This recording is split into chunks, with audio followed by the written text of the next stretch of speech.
Losing a loved one is very difficult. We all know that. And the planning it takes afterward to say those final goodbyes can be a bit overwhelming at the time. Kelsey, Tingley, and Burnham are with us this afternoon so we can learn more about the upcoming Dying to Know Festival. So you're with a couple of funeral homes in Ann Arbor, but I'm grateful you came down here to talk with us today because I think what your message is very important to putting the fun in funerals. I think maybe over dramatizes it, but still just strictly like funerals are sad enough, but it's a celebration of living.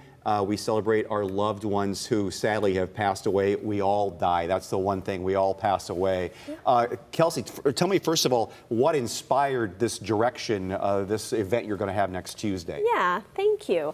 So next Tuesday, we are really putting together a festival for our community, for people to come in and learn about, number one, planning a funeral, but also we're going to have vendors from across our community to talk to everyone about things like nutrition, banking, so what comes before the funeral and caring for your loved one as they age. Well, Bear, I know that's really important too because I experienced this with my father a few months ago, and he was so great about planning the funeral, getting my name on all of his accounts so I could pay his bills toward the end, and not be overwhelmed with everything all at once. Everything was planned, so it made it so easy for me. When is a good time to start thinking about if you're in your middle age and older and you have kids, talk to them about what you want? Well, that's, Dan, thank you for having us too.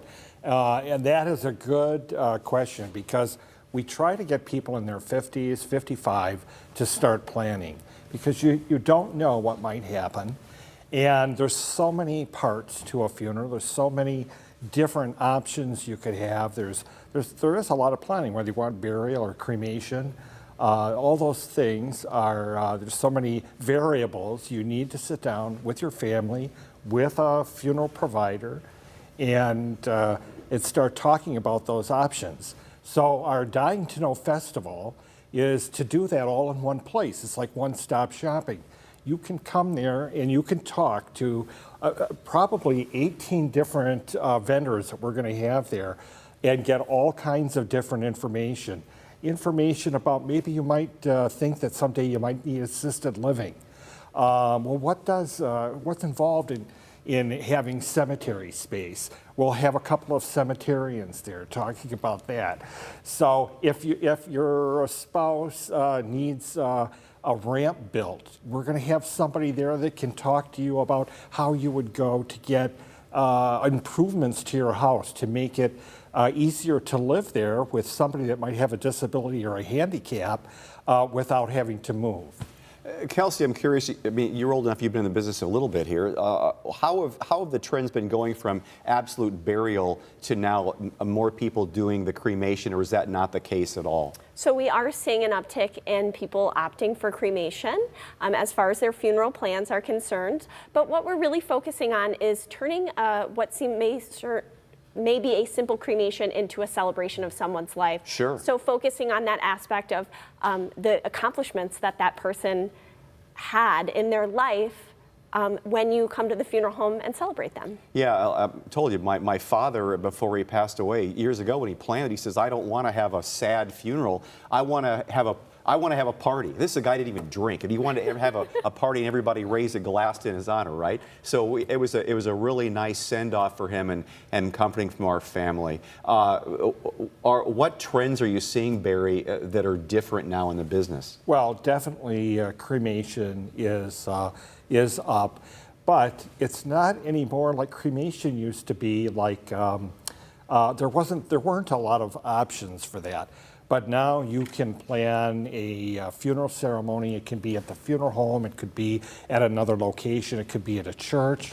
Our group can plan the food that might be available the day of the celebration, flowers just like before, but not necessarily all those funeral flowers. It could be flowers that are meaningful to your life and how you live, and even things that people could take home after the funeral. So tell me more about this event coming. It's next Tuesday? Yes, so it's Tuesday from 1 to 5. In Ann Arbor. I want to Correct. point that out. This is 403 South 4th Street at Mulig and Hosmer Mulig combined or sponsor this funeral chapels.